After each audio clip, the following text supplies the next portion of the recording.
The speaker series focuses on the mission and the role of the United States Army in Germany.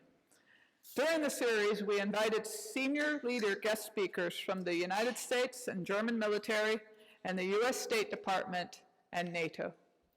Die Vortragsreihe konzentriert sich auf den Auftrag und die Rolle der US-Armee in Deutschland. Im Rahmen der Reihe konnten wir hochrangige Gastredner aus dem US-amerikanischen und dem deutschen Militär, dem US-Außenministerium und der NATO gewinnen. Our first event focused on the topic of relationships matter, what our transatlantic partnership has achieved to secure our past, present, and future. The second event focused on the role of Army aviation in Germany and beyond. Today's topic for our last event is a new era in Europe, challenges for securing NATO's eastern flank and the way forward for our transatlantic partnership. Die Themen bisher waren: Beziehungen sind wichtig, was unsere transatlantische Partnerschaft erreicht hat, um unsere Vergangenheit, Gegenwart und Zukunft zu sichern. Die zweite Veranstaltung war die Rolle unserer US Army Aviation Partnerschaft in Deutschland und darüber hinaus. Und heute Zeitenwende in Europa, Herausforderungen für den Schutz der NATO-Ostflanke. Wie geht es weiter mit der transatlantischen Partnerschaft? Planning for the speaker series began last year before the current events in the Ukraine. It is our continued hope that this important event will bring greater understanding on why the United States Army is still in Germany and how Germany and the United States partner together to secure our collective future. Die Planungen für diese Vortragsreihe begannen bereits im letzten Jahr, vor den aktuellen Ereignissen in der Ukraine. Wir hoffen weiterhin, heute zu einem besseren Verständnis beitragen zu können, warum die US-Armee immer noch in Deutschland ist und wie Deutschland und die Vereinigten Staaten zusammenarbeiten, um unsere gemeinsame Zukunft zu sichern. With this being the final event of the speaker series, I would like to take a moment to acknowledge you, the community members who have faithfully supported the U.S. military for many years, especially now as the Ukraine crisis has put into focus the importance of NATO and its partnerships. We strive daily to be good neighbors, and your understanding of our mission allows us to conduct operations as directed. More importantly, you have embraced us in your neighborhoods and as part of your communities, celebrating seasonal and life events every year. Our relationship reminds us you cannot surge trust or create alliances and relationships and partnerships after conflict has begun. It is the relationships and the community built over time that provides and grows the trust needed in times of conflict.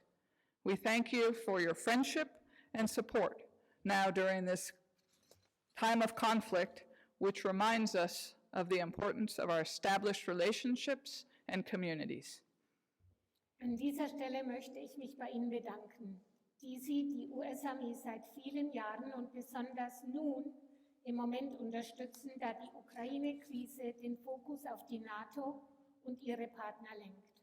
Wir bemühen uns jeden Tag, gute Nachbarn zu sein, und mit Ihrer Unterstützung können wir unsere Mission auch ordentlich ausführen. Und was noch wichtiger ist, Sie haben uns aufgenommen in Ihre Nachbarschaft und Ihre Gemeinden mit jährlichen Festen und Feiern. Unsere Beziehungen erinnern uns daran, dass man Vertrauen nicht erzwingen oder Allianzen, Beziehungen und Partnerschaften herbringen kann, wenn es bereits einen Konflikt gibt. Es sind die Beziehungen und die Gemeinschaft, die über lange Zeit aufgebaut wurden. Sie schaffen das gewachsene Vertrauen, das in Zeiten des Konflikts benötigt wird. Wir danken Ihnen für Ihre Freundschaft und Unterstützung in dieser konfliktreichen Zeit. Eine Zeit, die uns erinnert, wie wichtig unsere gewachsenen Beziehungen und Gemeinschaften sind.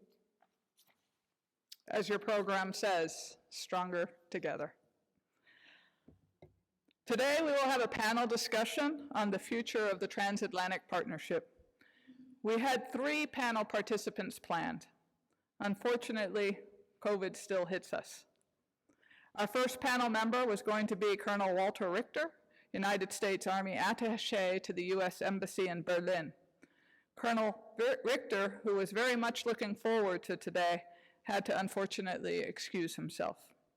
Present today, we have Dr. Johannes Urban, Armed Forces Affairs, Security and Defense Policy, who is representing the Bavarian State Chancellory and State Chancellory Minister, Dr. Florian Hermann. We also have 5th Corps Deputy Commanding General for Support, Major General Robert Burke. As many of you are aware, 5th Corps headquarters is currently operating out of our very own Barton Barracks.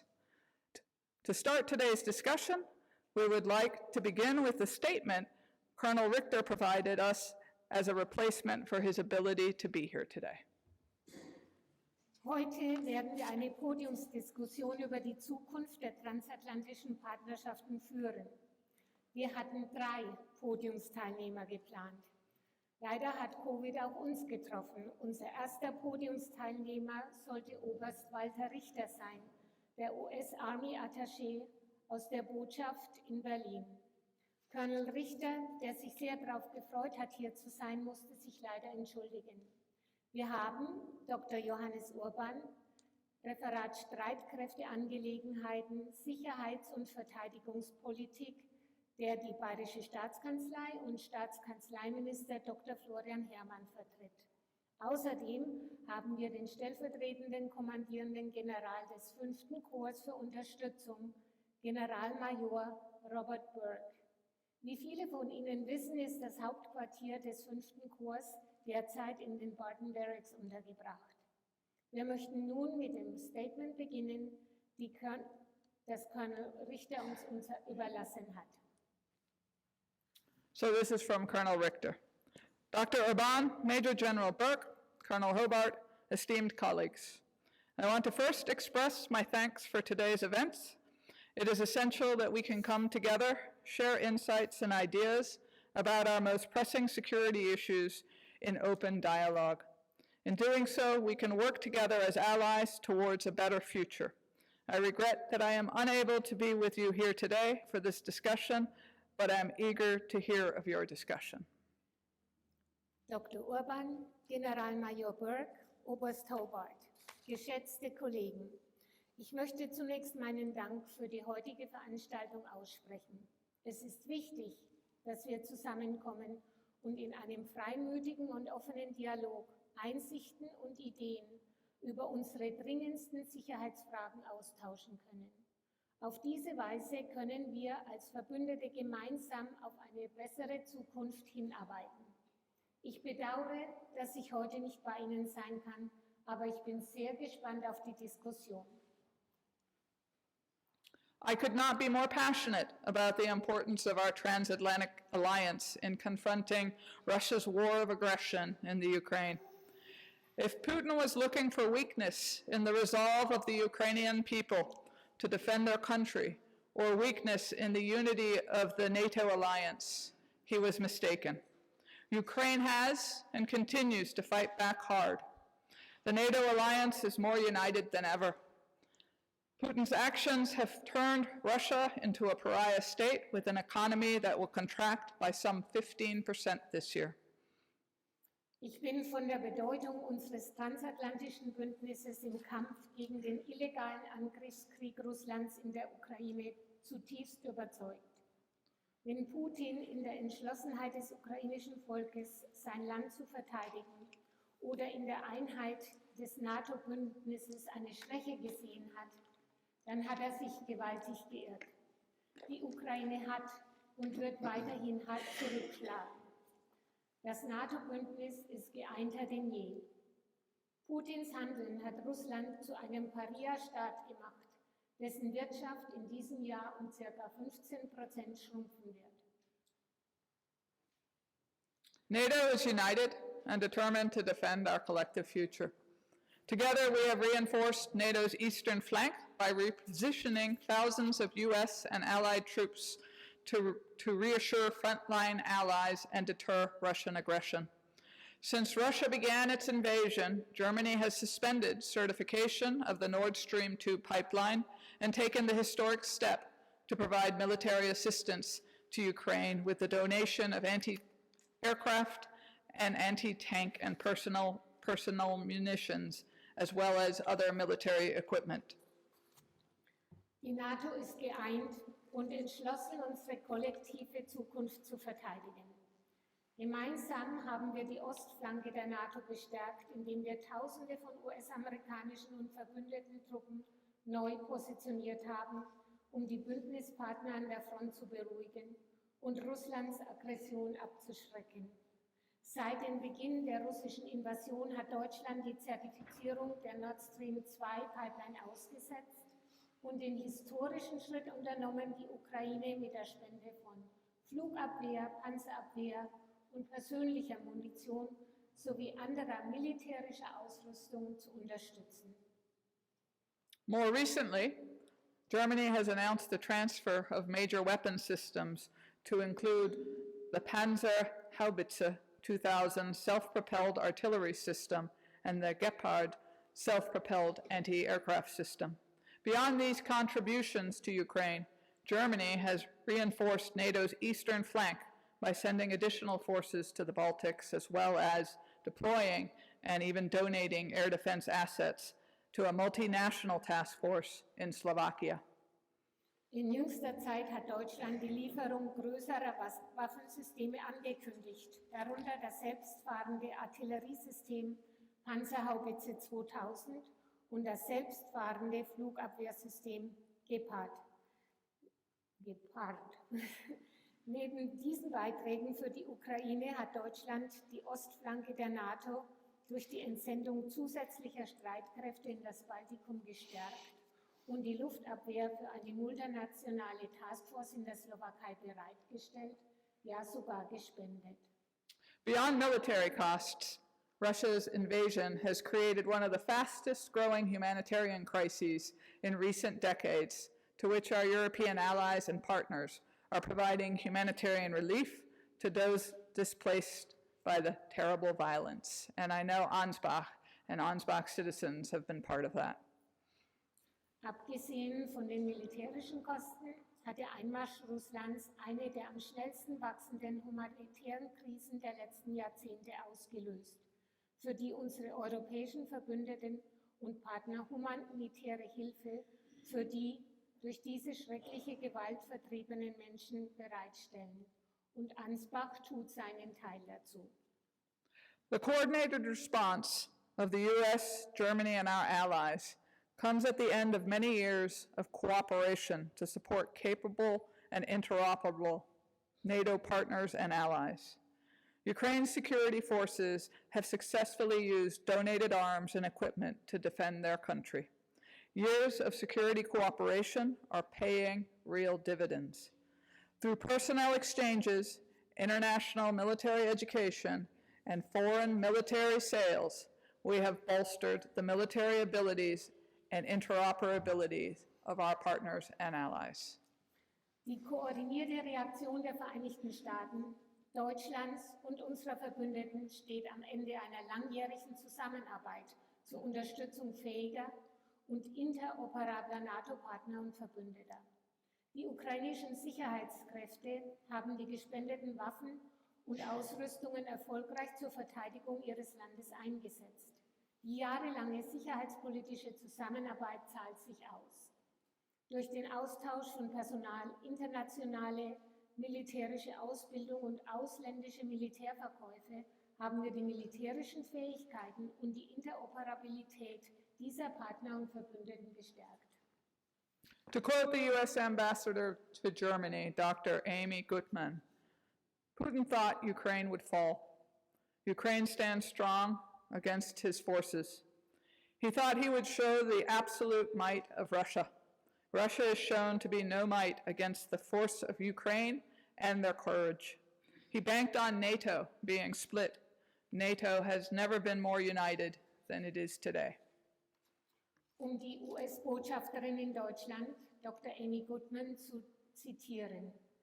Putin dachte, die Ukraine würde fallen. Die Ukraine ist stark gegen seine Kräfte. Er dachte, er würde die absolute Macht Russlands zeigen. Es hat sich gezeigt, dass Russland gegen die Stärke der Ukraine und ihren Mut keine Macht hat. Er hat darauf gesetzt, dass die NATO gespalten wird. Die NATO war noch nie so geeint wie heute. As we stand together at this time, that German Chancellor Olaf Scholz has rightly described as Zeitenwende, a crossroads and a point of inflection. It is the time to strengthen our transatlantic alliance and take comfort in knowing that we are stronger together. In dieser Zeit, die der deutsche Bundeskanzler Olaf Scholz zu Recht als Zeitenwende bezeichnet hat, ist es an der Zeit, unser transatlantisches Bündnis zu stärken und die Gewissheit zu haben, dass wir gemeinsam stärker sind. I wish I could be with you as we discuss these matters of utmost importance. Whatever turn that these discussions take, I know that we are stronger when we work together toward a better future as allies and as friends. Ich wünschte, ich könnte an Ihrer Seite sein, wenn wir diese äußerst wichtigen Fragen erörtern. Wie auch immer diese Diskussion verläuft, ich weiß, dass wir stärker sind, wenn wir gemeinsam auf eine bessere Zukunft als Verbündete und als Freunde hinarbeiten. And with that, I will turn everything over to Ms. Hoyle and to our panel speakers who are present today.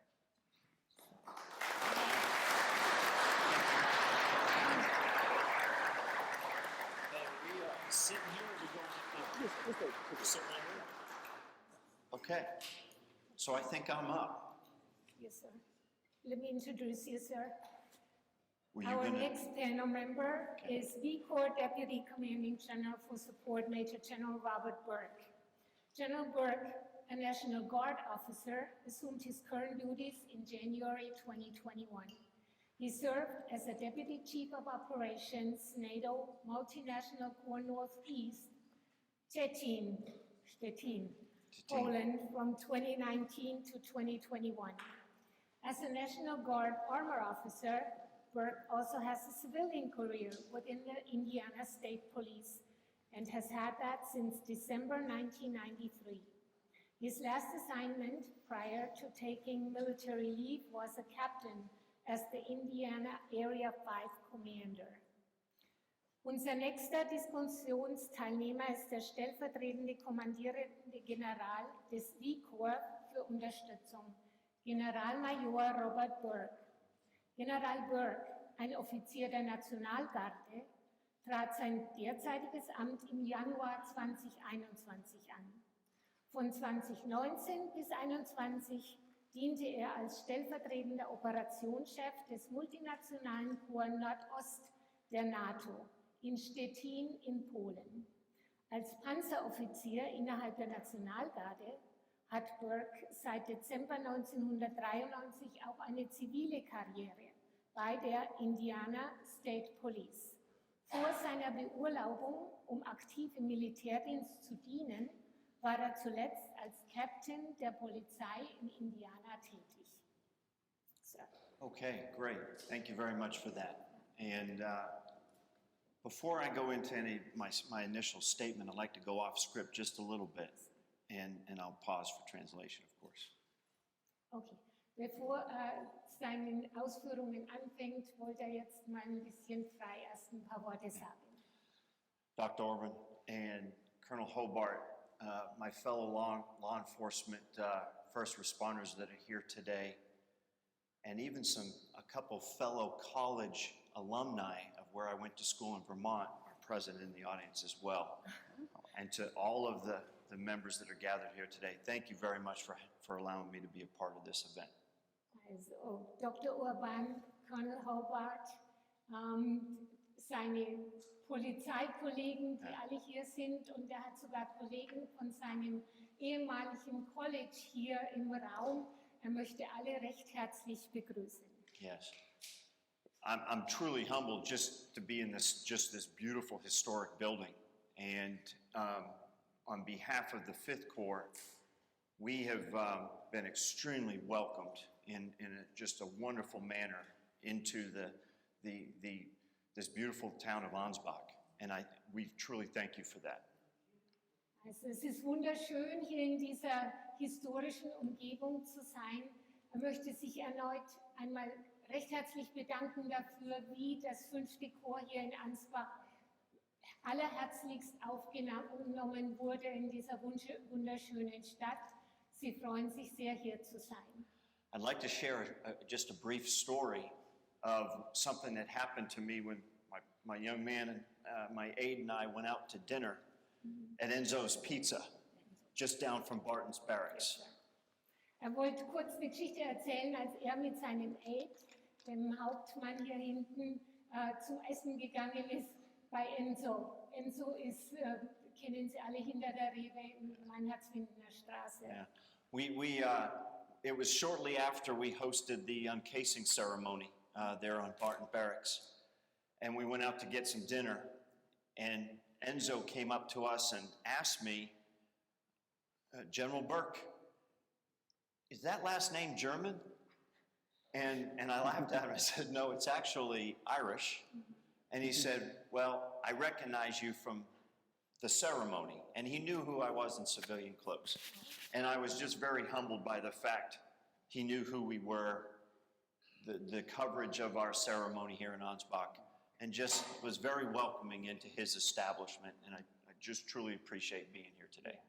So, also als Sie zu Enzo gekommen sind, dann, das war kurz nach der Fahnenweihe, nach der Zeremonie in den Barton Barracks, hat Enzo Sie begrüßt und hat gemeint, General Burke, ist das ein deutscher Name? General Burke hat ihn dann aufgeklärt und hat ihm gesagt, nein, es ist eigentlich ein irischer Name. Aber die Tatsache, dass er ihn erkannt hat, sogar in Zivilkleidung und die Art und Weise, wie er sie begrüßt hat und aufgenommen hat, war einfach wunderschön. Yeah. Okay.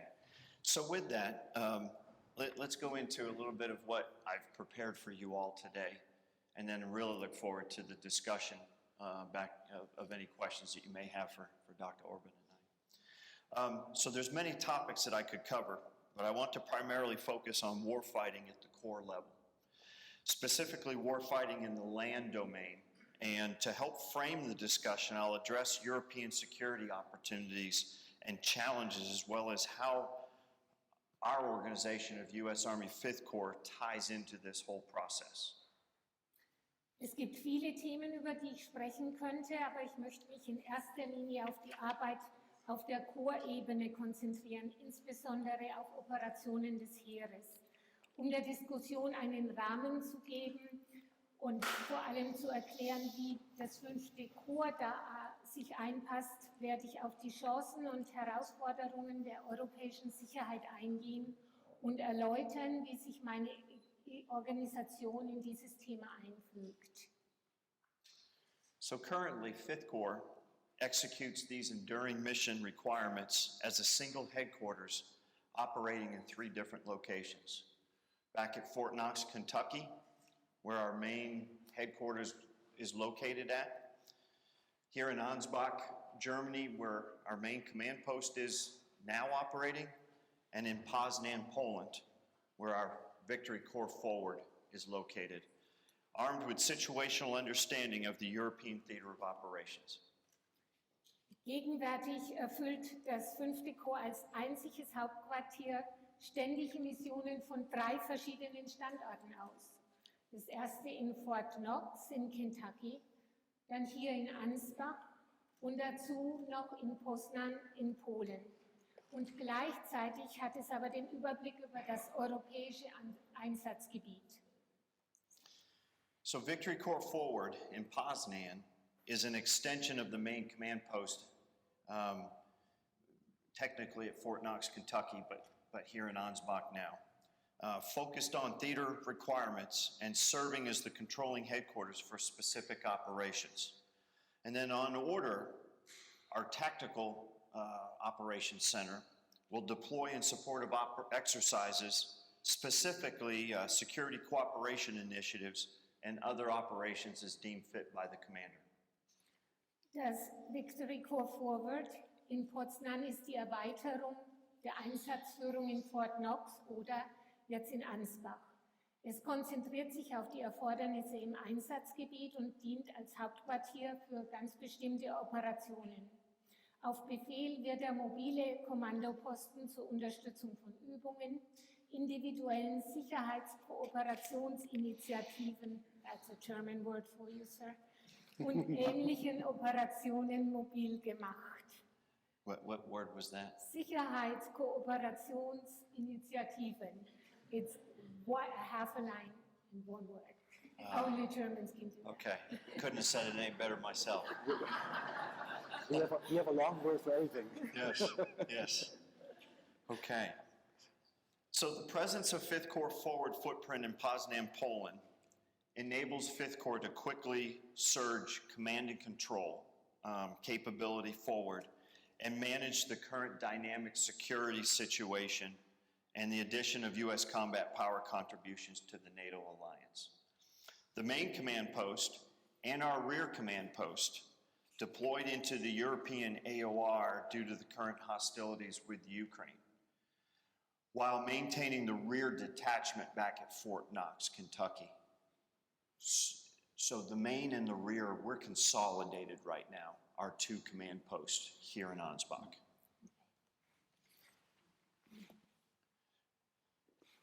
Die Präsenz des VICO Forward in Poznań, Polen, ermöglichte es dem Victory Corps, die Kommandokontrolle schnell nach vorne zu verlagern. Es kann so die derzeitige dynamische Sicherheitslage sowie die zusätzliche US-Mitwirkung zur NATO-Allianz bewältigen. Das Hauptquartier und der hintere Kommandoposten wurden aufgrund der aktuellen Konflikte in der Ukraine nach Europa verlegt, während das Nachschubkommando in Fort Knox in Kentucky blieb. Das heißt, das Hauptquartier ist eigentlich in Ansbach. Okay. The U.S. Army has deployed air defense and protection assets to Lithuania, Latvia, Poland, and currently deploying to Slovakia as well. And prior to following the 24th of February invasion of the Ukraine, U.S. Army Europe responded decisively to National Command Authority directives and immediately deployed troops to Slovakia, Hungary, Bulgaria, and Romania, where we're currently positioned as well today. Die US Army hat Luftverteidigungs- und Luftschutzelemente nach Litauen, Lettland und Polen verlegt und ist derzeit in der Slowakei im Einsatz. Vor und nach dem Einmarsch in die Ukraine am 24. Februar 2022 reagierte die US Army in Europe und Afrika, wir sagen USAR, AF, entschlossen nach Anweisungen der Nationalen Kommandobehörde und verlegte sofort Truppen in die Slowakei, nach Ungarn, Bulgarien und Rumänien, wo sie auch jetzt sich noch befinden. I think the thing I'm about to say next is probably one of the most important parts of my initial statement here. Okay. Also der nächste Absatz ist wahrscheinlich die wichtigste Botschaft, die er heute sagen möchte. The U.S. Army never intends to operate alone and will always strive to be part of a coalition capable of operating across the conflict continuum. Coalitions are built on relationships, and those relationships are easier built during peacetime and prior to hostilities. Combined training and theater security cooperation engagements with allies and partners demonstrate our shared commitment to maintaining a safe and secure Europe. Die US-Armee hat nie die Absicht zu Alleingängen. Wir werden immer bestrebt sein, Teil einer Koalition zu sein, die über das gesamte Konfliktkontinuum operieren kann. Koalitionen beruhen auf Beziehungen. Und diese Beziehungen lassen sich leichter in Friedenszeiten aufbauen, vor dem Konflikte passieren. Gemeinsame Ausbildungsmaßnahmen und Einsätze im Rahmen der Sicherheitskooperation mit Verbündeten und Partnern zeigen unser gemeinsames Engagement für die Aufrechterhaltung eines sicheren und geschützten Europas. Fifth Corps security cooperation activities focus on understanding the capabilities of our partners and allies while exercising human, procedural, and technical interoperability at each opportunity. Building on the success of Defender 22, which is ongoing currently, we'll leverage our exercise program to stress multi-domain, multinational training. To accomplish this, we envision the mission partner environment, known as MPE, as the network of choice for all future core level exercises and intend to use it to facilitate routine garrison battle rhythm events. Die Aktivitäten des 5. Korps im Bereich der Sicherheitskooperation konzentrieren sich darauf, die Fähigkeiten unserer Partner und Verbündeten zu verstehen und bei jeder Gelegenheit die Vereinbarkeit im menschlichen, im verfahrenstechnischen und im technischen Bereich auszuweiten. Aufbauend auf dem Erfolg von Defender 22, das noch stattfindet, werden wir unser Trainingsprogramm nutzen, um die multidisziplinäre und die multinationale Ausbildung zu stärken. Und um dies zu erreichen, sehen wir die multinationale Umgebung als das Netzwerk der Wahl für alle zukünftigen Übungen auf Korpsebene. Die Multinationalität wird uns bei zukünftigen routinemäßigen Übungen weiterhelfen. I'm going to add something here. Yes, sir. This mission partner environment is a communication platform that allows us to be interconnected and interoperable with NATO forces from other countries. Dieses multinational environment, ich habe das übersetzt, die multinationale Umgebung, das ist ein feststehender Ausdruck und es ist eine Kommunikationsplattform, die benutzt wird, mit den Partnern und Verbündeten zu kommunizieren. Good. To enhance our security cooperation efforts, Fifth Corps has set out to support the National Guard state partnership programs across the eastern flank, learning from the deep and strong ties between states and allies creates enduring security cooperation relationships with our partners and allies while fulfilling the goals and objectives of the EUCOM Commander. Zur Verbesserung unserer Sicherheitsbeziehungen möchte das Korps die Partnerschaftsprogramme der Nationalgarde in den Ländern der gesamten Ostflanke unterstützen. Was wir von den tiefen und starken Bindungen zwischen Staaten und Verbündeten lernen, führt zu dauerhaften Beziehungen mit unseren Partnern und Verbündeten und erfüllt gleichzeitig die Ziele des Kommandeurs für Europa, des EUCOM Commanders. The diversity of NATO, or truly any coalition, is part of its strength. But we have to understand each nation's culture, their history, their capabilities, and any limitations or caveats that might prevent them from doing certain things as part of this coalition force. Die Vielfalt der NATO, tatsächlich die Vielfalt jeglicher Koalition, ist gleichzeitig ihre Stärke. Aber wir müssen die Kultur, die Geschichte und die Fähigkeiten der einzelnen Staaten sowie alle Einschränkungen oder Vorbehalte verstehen, die sie daran hindern könnte, bestimmte Dinge zu tun. While NATO and each individual nation in the alliance have done much to reduce them, caveats are real. We must work within this framework, focusing on the goodness of the coalition and what allies and partners can do versus what they can't. And I saw this work at my time while at MNC Northeast as part of my NATO assignment. Auch wenn die NATO und die einzelnen Bündnisstaaten schon viel getan haben, um diese Vorbehalte zu verringern, es gibt sie dennoch.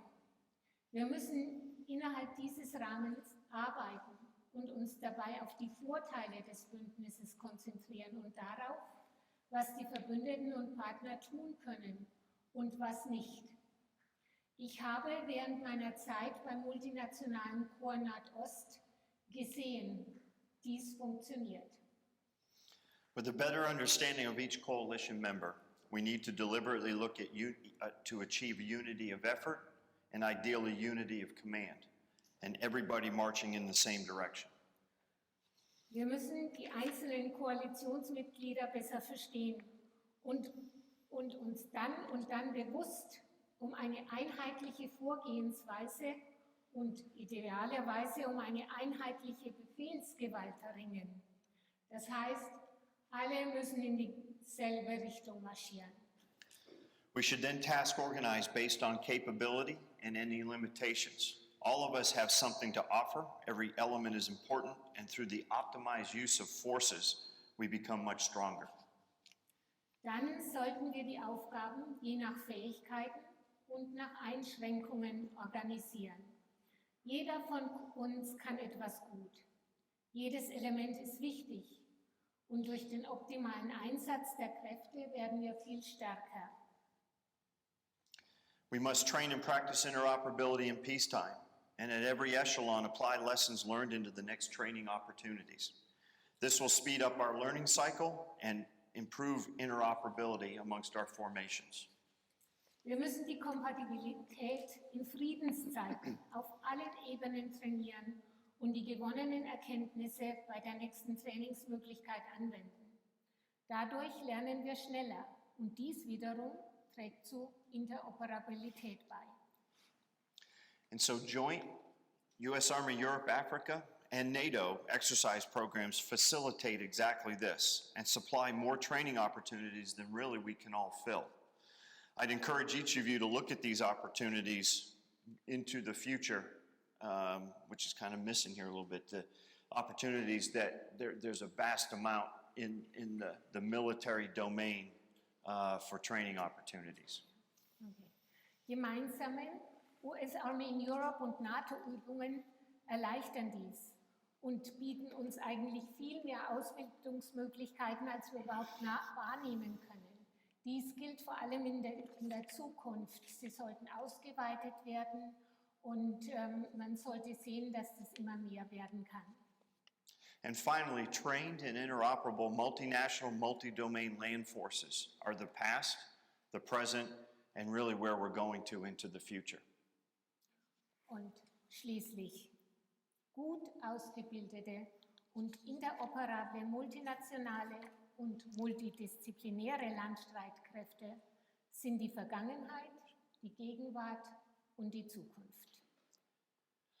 I really look forward to the opportunities for the discussion following here with anything that you may have an interest about what Fifth Corps is doing. Thank you, General Burke. Er freut sich schon auf eine lebendige Diskussion darüber, was Fifth Corps hier macht. Okay, danke schön.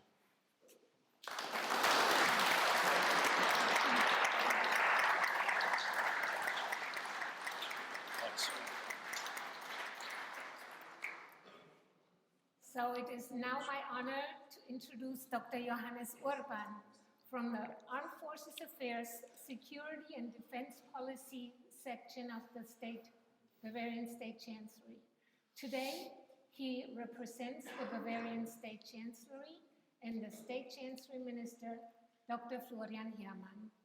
Es ist mir eine Ehre, Herrn Dr. Johannes Urban vom Referat Angelegenheiten der Streitkräfte, Sicherheits- und Verteidigungspolitik vorzustellen. Er vertritt heute die Bayerische Staatskanzlei und Staatskanzleiminister Dr. Florian Herrmann. Dr. Urban. Vielen herzlichen Dank, Frau Heul. Ich möchte damit beginnen, mich erst einmal bei dem Team, das die heutige Veranstaltung organisiert. Wir sehen hier drüben das Kommandeursteam, hier der Garnison Ansbach. Wir sehen General Burke, Frau Heul, Ihre Kolleginnen und Kollegen, mich herzlich bei Ihnen zu bedanken. Dr. Urban. Okay, I have to switch from Maybe I do it myself. Well, I just said I wanted to start out with thanking those who have made this possible today. We see the commanding team over there, Colonel Hobart, the Command Sergeant Major, General Burke, Frau Heul, and your colleagues. It is very difficult to do something like this. Everyone tells you you need to go out, you need to talk to the citizens, you need to engage with the population, you need to explain what you're doing. Everyone says that, but then if you want to do it, it's complicated and you have to get it done. Also jeder sagt, man muss mit den Leuten reden, man soll rausgehen, man soll Fragen beantworten, man soll sich auch vielleicht Kritik stellen, aber darüber zu reden und es dann auch wirklich zu tun, das sind zwei Paar Stiefel. Gut, dann spreche ich weiter. Ja, wir sprechen Sie weiter. I wish I could do that. I wish I could do it both ways.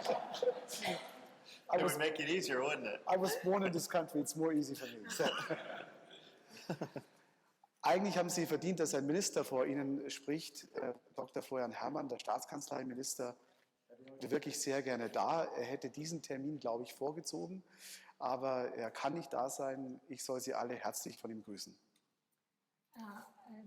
Really, everybody was expecting Dr. Florian Herrmann to be here today, and he was very much looking forward to it. As a matter of fact, he probably would have preferred this event to what he's got to do this afternoon. And Dr. Urban says he sends his best regards. Wen ich auch im Namen von Dr. Herrmann herzlich grüßen möchte, sind alle, die in Ansbach politisch mitgestalten. Ich sehe in der ersten Reihe Herrn Rondasch. Ich sehe andere, die hier in der örtlichen Gesellschaft engagiert sind. Das ist ja sehr wichtig. Es kann hier nicht funktionieren, weder die Zusammenarbeit mit dem Militär noch sonst irgendetwas, wenn es nicht engagierte Bürgerinnen und Bürger gibt. Und das ist gerade für das Miteinander zwischen dem Militär und der übrigen Gesellschaft sehr, sehr wichtig. Da hat es in der Vergangenheit an den Orten, wo das Militär nicht mehr so präsent war, vielleicht auch nicht mehr so ein Verständnis gegeben. Und das ist hier in Ansbach anders. Es gibt hier einen ganz offenen Dialog und das ist sehr gut so. Right. That was too long. What I was saying. Aber is it? So, Dr. Urban, I would like to welcome all the local politicians, people that are engaged in their community here in Ansbach very much. It's not, it doesn't go without saying, it takes effort. And all our local mayors, our local people are, he appreciates their effort.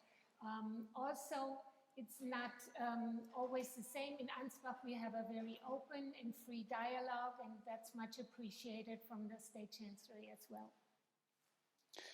Das Thema der heutigen Veranstaltung ist ja die sicherheitspolitische Zeitenwende und was das US-Militär dazu beiträgt, dieser gerecht zu werden und aus was auch die deutschen zivilen Stellen dazu beitragen, die Bundeswehr natürlich ohnehin, um mit dieser Herausforderung umzugehen. So the topic today is a new era in Europe and the challenges it brings with it, and how our partners in the Bundeswehr will deal with it. Mich haben zwei Dinge sehr angesprochen, die Sie gerade gesagt haben, General Burke. Nämlich Sie haben davon gesprochen, dass die USA nicht alleine stehen und nicht alleine handeln wollen. So I will say that myself to General Burke. One thing that struck me, you talked about that the United States and the United States military does not want to stand alone, does not want to act alone. And that really is a echo of what our German, in a way, learning experience from the 20th century is. There are two main ideas in German contemporary history and thinking, that is nie wieder, never again, und nie wieder allein, never alone. Also es sind sehr grundlegende Gedanken, die Sie geäußert haben. Und das ist für uns sehr, sehr wichtig, dass es die NATO gibt. Deutschland hat eine ganz spezielle und sehr schwierige Geschichte. Auch deshalb gibt es eine gewisse emotionale Distanz zu allen militärischen Themen, was gerade für die Bundeswehr auch nicht immer einfach ist. Aber wir erleben in dieser Zeit, wie wichtig es ist, verteidigungsfähig zu sein und dass es auch eine gute Zusammenarbeit gibt und gegenseitiges Verständnis zwischen militärischen und zivilen Stellen. So it is very important for Germany to, and historically based, there is that saying about never again and never again alone to do it. NATO is very important to Germany, and within that structure to operate with all the partners and allies. Yeah. Ich glaube, das war ganz gut übersetzt. I think that was about it. When we look at the current situation, in politics, it's always, and in the administration, you have multiple challenges. Every time you have multiple challenges, you need to take care of many things at the same time. In der Politik gibt es die Herausforderung, dass man alles gleichzeitig machen muss. Es gibt hunderte Fachthemen, hunderte Herausforderungen, um die sich der Staat kümmern muss. Und dann gibt es plötzlich eine, die in den Vordergrund kommt, wie zum Beispiel, wer hat die Pandemie gesehen? Es haben viele Experten vor einer Pandemie gewarnt, immer wieder, aber dass sie jetzt zu diesem Zeitpunkt kommen würde und so dramatisch, wurde nicht vorausgesehen. I just said, so in politics and the administration, you have multiple challenges at the same time. Mm-hmm. You need to take care of 100 things. And then immediately, suddenly, something becomes a dominant challenge, like the pandemic, right? Which happened with a brute force that was not expected, especially not at this time. Und ein bisschen ist es so jetzt auch mit der sicherheitspolitischen Zeitenwende. Wir haben eigentlich alle gehofft, es gab von dem Geschichtsphilosophen Francis Fukuyama den Begriff des Endes der Geschichte. Wir haben alle gehofft, dass es in Europa nie wieder zu so einem großen Krieg, zu einer großen Auseinandersetzung kommen würde. Und jetzt erleben wir leider, dass in Europa wieder versucht wird, mit Waffengewalt Grenzen zu verschieben und sogar einem Volk eigentlich den Staat, die Unabhängigkeit, die Lebensgrundlage zu nehmen. Also in Europa gab es, so in Europe there was the sentiment of the new era and the end of history, as in there will never be another war. And now recent events have shown that we have an aggressor here that is attacking and will also try to take over an entire country. Something that was a few years ago said to probably never ever happen again.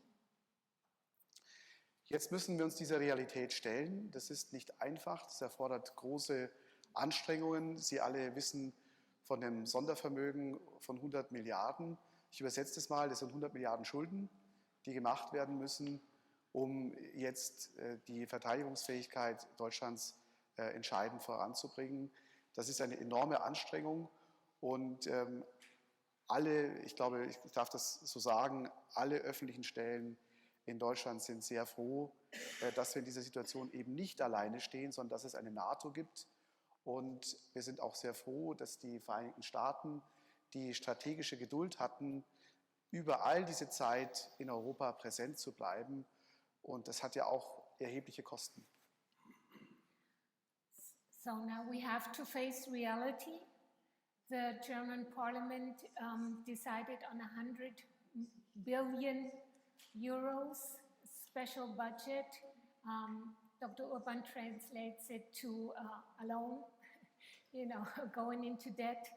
And we are all very happy that NATO remained over the years and is very happy that they are still here and they are our partners and protectors. In Deutschland sind für diese Themen, vor allem für die Bundeswehr, natürlich der Bund, der Name Bundeswehr sagt es, zuständig. Aber auch in Bayern ist das Thema sehr wichtig. Wir sind Standort für viele tausende Soldaten der Bundeswehr, sehr viele Einrichtungen. Und wir sind auch Standort für viele tausende amerikanische Soldaten mit ihren Einrichtungen. Das alles hat auch hat Auswirkungen auf die Standortkommunen, wie zum Beispiel Ansbach. Es hat Auswirkungen auf den Freistaat Bayern insgesamt. Und deshalb gibt es eben in der Staatsregierung auch ein Ministerium sozusagen, also die Staatskanzlei als Fachressort, das sich um dieses Thema federführend kümmert und das eben Ansprechperson für diese Themen ist. So in Germany, the federal government has actually exclusive responsibility of the military and defense policy issues. But with all the thousands of US forces that are stationed in Bavaria, it results in a lot of ties to the stationing community and to the state of Bavaria. Within that state government, the Bavarian State Chancellory and thus State Chancellery Minister Dr. Florian Herrmann, NDL, is entrusted with the duties emerging from this. Und um das etwas konkreter zu machen, was machen wir eigentlich? Das wird Sie wahrscheinlich interessieren. Also wir haben zum Beispiel 2020 angefangen, als die Vereinigten Staaten, die US-Streitkräfte angefangen haben, die Übungen zu verstärken, eben auch als Reaktion auf die Krim-Annexion 2014, haben wir begonnen, eine Arbeitsgruppe einzurichten, wie wir sozusagen die Zusammenarbeit ganz konkret zwischen zivilen, militärischen Stellen, zwischen amerikanischen Stellen, deutschen Stellen, zwischen Landesbehörden wie Polizei, Bundesbehörden wie zum Beispiel Zoll oder Bundespolizei, um die zu verbessern. So you would probably like to know what the State Chancellery is actually doing. A concrete example is the support of the civil-military coordination, the coordination between the armed forces and the state and the federal authorities. And this was accomplished by a working group that was already established in 2020. Da arbeiten wir alle zusammen. Wir versuchen zum Beispiel, wenn es eine militärische Verlegung gibt, Transporte gibt, dass das alles so reibungslos klappt, dass es auch für die Bevölkerung möglichst wenig Beeinträchtigungen gibt. Da haben wir alle dabei, die von amerikanischer Seite, von deutscher Seite dazu beitragen müssen. Das sind Fachstellen, von denen haben Sie sicherlich noch nie etwas gehört. Und ich würde Sie auch langweilen, wenn ich die jetzt alle aufzähle. Aber es ist ein ganz kleiner Beitrag, etwas ganz Praktisches, was aber in einer Situation wie jetzt, wo es sehr schnell gehen musste, nach diesem Überfall auf die Ukraine, eine große Wirkung hatte, weil es hat alles sehr gut funktioniert. So this working group that was already established in 2020, it, for example, helps to achieve that deployments could be carried out quickly and with as little disruption as possible for the general population. These include American and German authorities, names that you probably have never heard of before, but it does work and it's a small contribution, especially now when it is very important to get things done very quickly. Nachdem Sie wahrscheinlich alle lieber Fragen stellen und auch über Ihre Themen sprechen wollen, als mir noch länger zuzuhören, möchte ich schließen damit, dass ich den Gästen von General Burke, die aus den USA hergekommen sind, die also nicht fest hier leben, sondern zu Besuch sind, dass ich Ihnen sagen möchte, wir wissen es sehr zu schätzen, dass Sie General Burke uns geben, dass Sie andere Offiziere, dass Sie die zu uns schicken. General Burke könnte jetzt auch im Polizeidienst in Indiana, glaube ich, sein. Stattdessen ist er bei uns. Da sind wir dankbar dafür, gerade in dieser jetzigen Situation. Und wir nehmen es auch nicht als selbstverständlich. Es ist ein großer Beitrag der Vereinigten Staaten zu einem Bündnis, das gemeinsame Werte hat und das in einer Welt, die immer kleiner wird und in der die Sicherheitsherausforderungen, die wir gerade erleben, so viel größer geworden sind, einfach unglaublich wichtig ist. Also stellvertretend danke an Sie für die amerikanischen Bürgerinnen und Bürger, dass Sie uns General Burke hier in Ansbach lassen.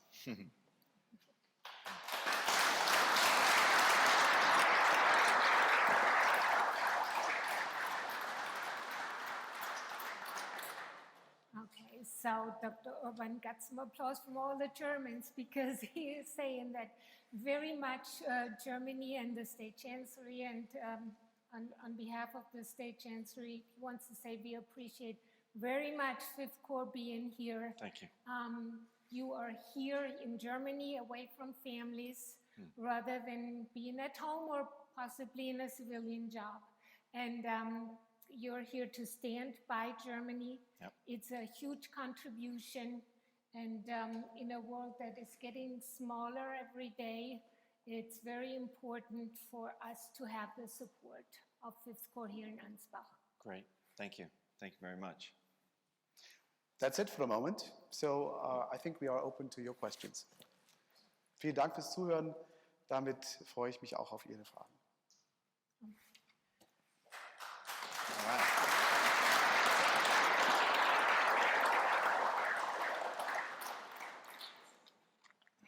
Sir, please. My name is Kyle, and I've got a question. What's your... Oh, Perfect. is it on? Yeah. My question goes to the General, and our eyes at the moment are focused to the combat area in the Ukraine. And we can see that the Russian forces have to deal with attrition rates they didn't reckon with. But on the other hand, do you have any information what the rest of the Russian army does at the moment?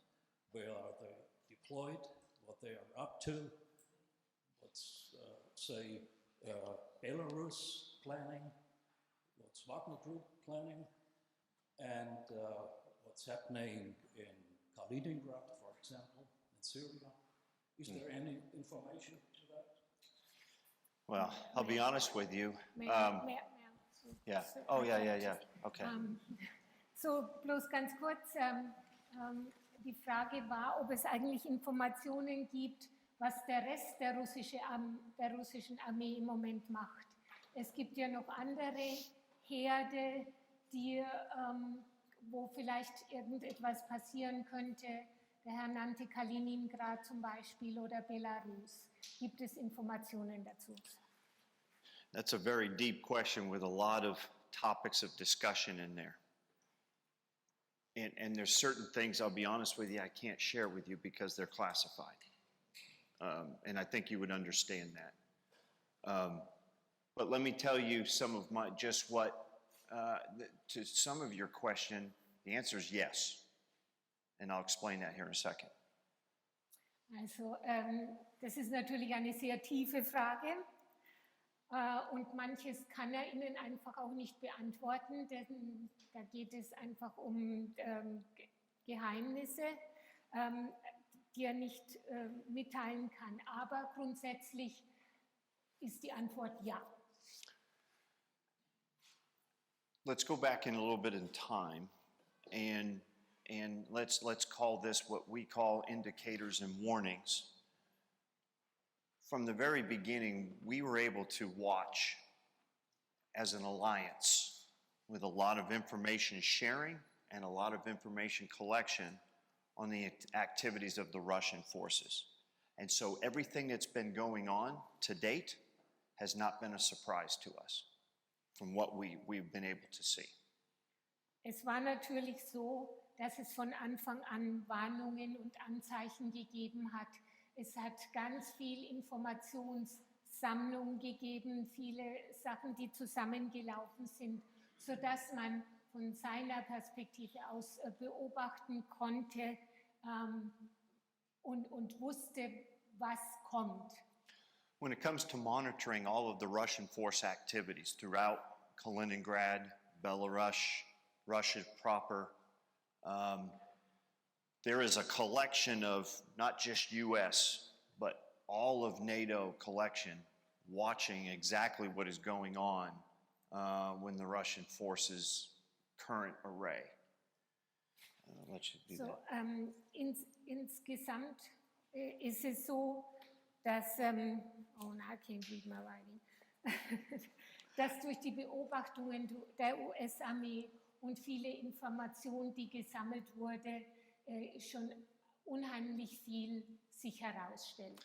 I think what's interesting is within their own formations, whatever level of leadership, there's a pretty significant underestimation of some of their own capabilities, their own readiness, and their own ability to even support themselves in the invasion that they did into the Ukraine. And they underestimated their success to accomplish what I believe President Putin had in mind as an end-state goal. Also es ist zu beobachten, dass die russische Armee sich selber eigentlich von Anfang an falsch eingeschätzt hatte. Sie hat sich falsch eingeschätzt in Bezug auf die Truppen, was man erreichen könnte. Und es war von Anfang an so, dass es der eigentliche Erfolg, man hat unterschätzt, wie der Erfolg ablaufen könnte. And what's also out there in just open source reporting, we've been able to see their movement and reconstitution of forces. They're moving elements all around to try to achieve a different approach from the Donbass. We have visibility on everything that they're doing. And so there's, as we continue to monitor what is going on into the region, there is, I think I'm comfortable in saying that we know what they're doing currently, but we can't underestimate there's still a very powerful military that has a lot of capability that could do some significant harm to Europe and the world. Also was man beobachtet hat, ist, dass es unheimlich viele Truppenbewegungen gab. Es hat den Anschein, dass sie überall und verschiedene Sachen ausprobiert wurden, wie man etwas anfangen könnte. Man darf jedoch trotzdem nicht unterschätzen, und wir wissen, dass es trotzdem eine große und eine mächtige Armee ist, die Kapazitäten hat.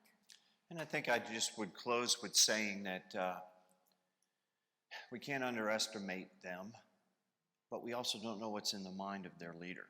And that's probably the scariest part, that we just don't know what he's thinking and what he would do to achieve whatever end state in his own mind, what that would be. Also grundsätzlich ist es so, dass die US-Armee, wir wissen, was sie machen. Was wir nicht einschätzen können, ist, was in dem Kopf des Führers abgeht. Und das ist natürlich nicht zu unterschätzen. Wir müssen mit allem rechnen. Wir wissen nicht, wie er denkt. I hope that answered your question as best I could. Thanks.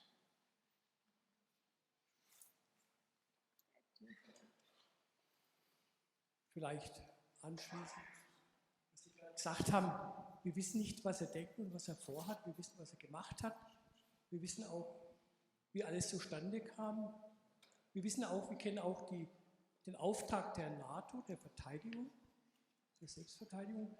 Jetzt haben Sie vorhin in dem Vortrag gesagt, dass wir die Ostflanke verstärkt haben im Baltikum.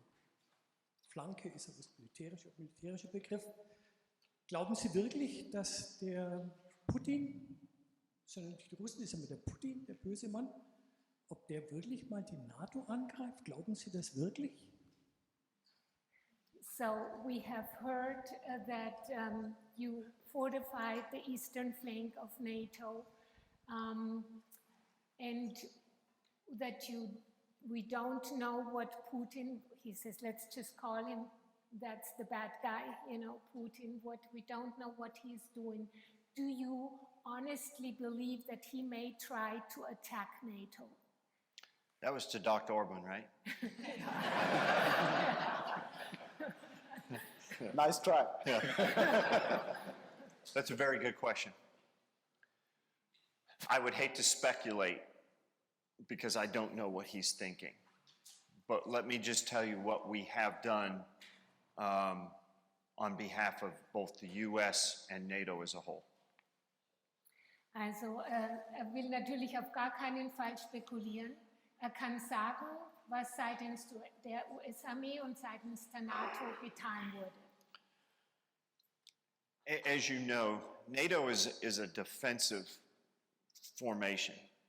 We're not here, NATO is not, there's no intent on NATO to be offensive and attack Russia. That is not our intention. We are defensive nature to assure and deter aggression into the European region. Also vor allen Dingen NATO agiert defensiv. NATO, es geht immer um Abschreckung und Verteidigung und nicht um Aggression.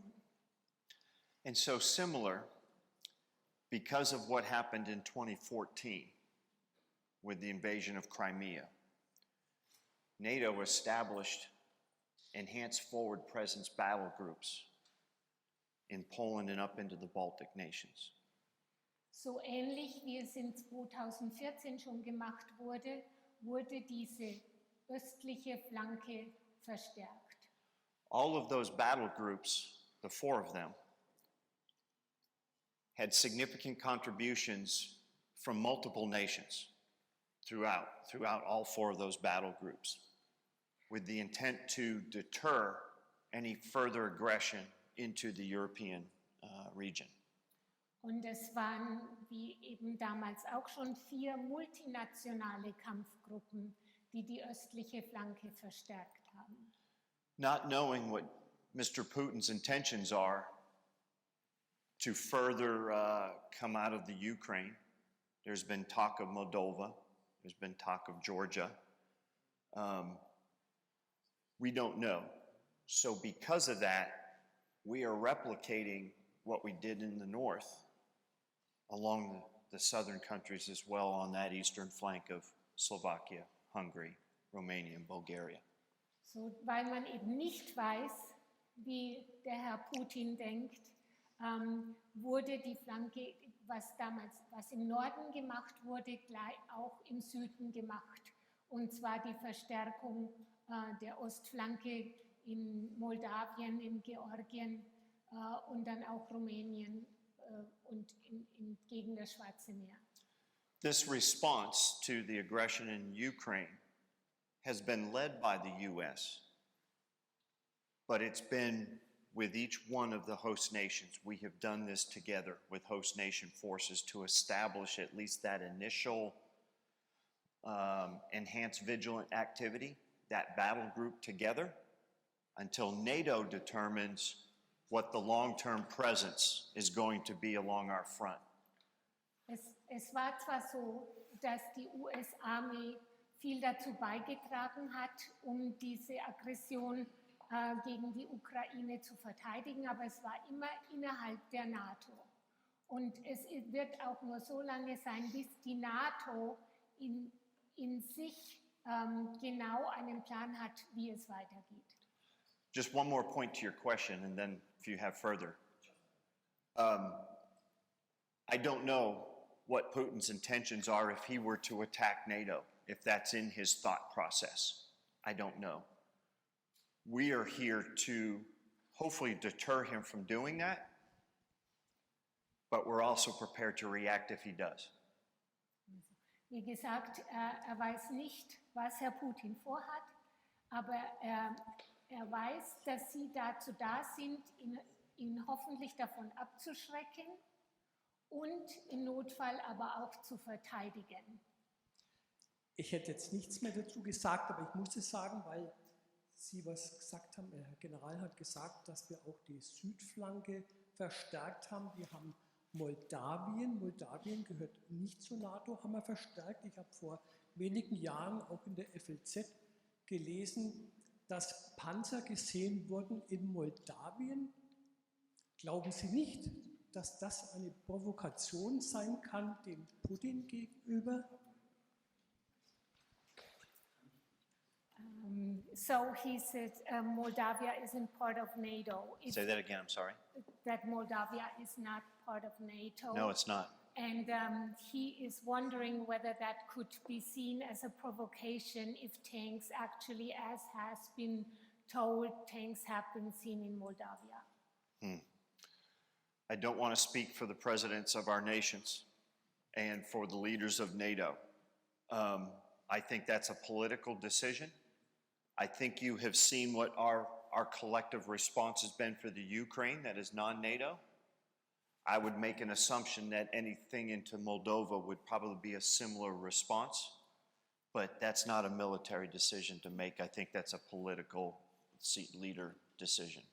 Also es ist natürlich so, dass das eine politische Entscheidung ist und General Burke als Militär wird da auch keine Entscheidung vorausnehmen oder sich dazu äußern können, dass es eine politische Entscheidung ist. Sie haben gesehen, was gemacht wurde im Fall von der Ukraine, die auch kein NATO-Mitglied ist. Und was dann geschehen würde in einem Fall wie Moldawien, das wäre eine politische Entscheidung. You know, President Putin has made it I think, very clear that he is using NATO as some rationale as aggressors to his nation as to why he's doing what he's doing, with the intent to sever ties to NATO, to weaken the NATO alliance. And I think it's actually done the reverse for him. It's actually emboldened us. We've been able to respond a lot quicker than people probably realized from all of nations of NATO. And look what's happening in Finland and Sweden right now. In where NATO may go, we may be 32 nations here soon. So, sagt, Herr Putin hat es ganz offen gesagt, was wollte und dass sein Ziel eigentlich war, die NATO auch mit der Ukraine, dass die NATO zu schwächen. Das Gegenteil ist passiert. Die NATO ist stärker als je zuvor. Und wenn man in die Zukunft geht, wer weiß, es werden vielleicht irgendwann demnächst 32 NATO-Staaten sein. I appreciate your candid questions. Does anyone have a question for Dr. Urban? That's okay. That's fine. Dr. Urban, Sie Ja. haben ja etwas aus Ihrem Tagesgeschäft schon berichtet, aber wie ist es jetzt seit dem 24. Februar in Ihrem Ministerium, in Ihrem Ressort? Gibt es mehr zu tun, auf Deutsch gesagt? Reicht Personal, reicht der Etat? Und wie ist die Zusammenarbeit mit anderen Bundesländern? Haben die ähnliche Ressorts, wie Sie es haben in Bayern? Und wie sieht es mit der Zusammenarbeit mit dem Bund dann aus? Wie ist das im Alltag? Das würde mich mal interessieren. Vielen Dank. You want me to take this one? That'd be very nice. So the question was, how is it in the State Chancellery, Bavarian State Chancellery at this point in time, and since the 24th of February, is there a lot more work? How is the coordination with the other federal states of Germany? How is the coordination and collaboration with the federal parliament? Ja, vielen Dank für die Frage. Ein paar davon könnte ich beantworten, aber das dürfte dann vielleicht zu Hause keiner hören. Nein, was ich meine ist konkret, ich kann wenig sagen, jetzt, ob die Personalausstattung reicht. Man könnte immer mehr machen, das können Sie sich vorstellen. Der Arbeitsaufwand ist auch bei uns natürlich schon gestiegen, aber die Zusammenarbeit ist sehr gut. Ich mache mal eine Pause hier und dann setze ich fort. Also manches kann er sich aussprechen, manches sollte er vielleicht daheim nicht sagen, wie viel mehr zu tun ist. Aber Frau Heul, I think we need to change to English. Sorry. Ich hatte Deutsch gesprochen, deshalb. Man, I was starting to listen. I was like, what? Es tut mir Sir, ein Applaus für Frau Heul, würde ich sagen. Actually,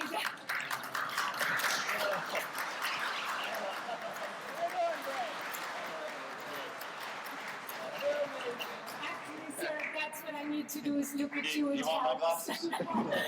I use bipolar. So anyway, yes, he says some of those remarks he may not say at home, how much more there is to do in the office since the 24th of February. Yeah.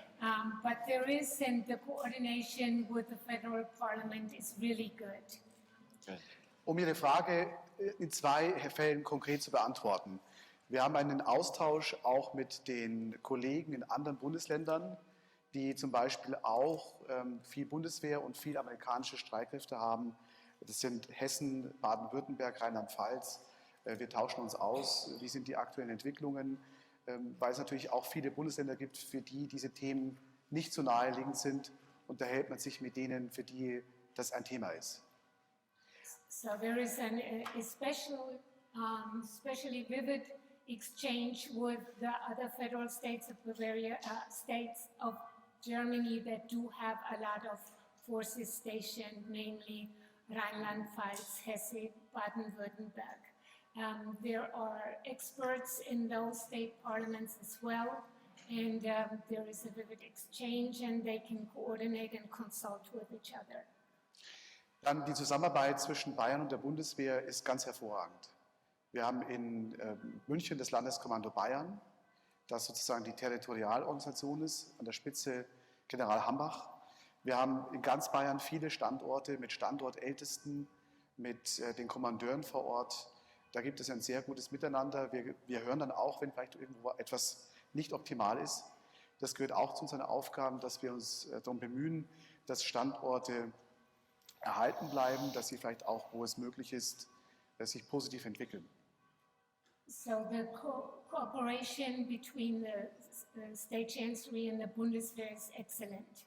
They do have the territorial command in Munich with Brigadier General Hambach that they have exchanges with.